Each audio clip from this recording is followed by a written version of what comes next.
welcome to Castle View Academy! This is a Japanese picture dictionary. So we're going to open up this book. It's 1,500 Japanese words and phrases. Wonderful! Yippee!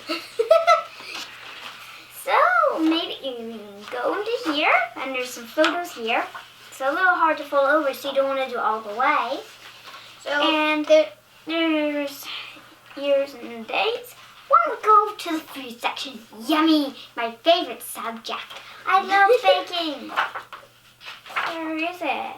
Let's see. Ooh, there's our hams. We're going to read about popular Western foods. So, for example, pizza is pizza. And there is,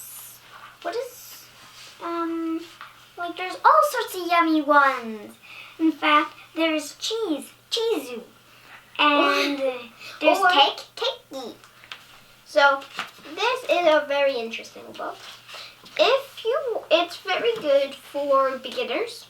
There's also some additional words in it. The book gives you a good idea of how similar some English words are to Japanese and how they relate. Also, there is loads of different things. There's things for words for things to help you learning. There's all different things. Yep, and there's colors. In fact, my favorite color, how to say in Japanese, is pinku. I've even named a wee plastic ball that's pink and white as I love it that much. So, there is all different words, and it has many phrases too. So, I think that the pictures in this and the words just saying it together and looking at it can help you memorize the words and how to say it and pronounce it. And I really like it, and I think it can really help you with your language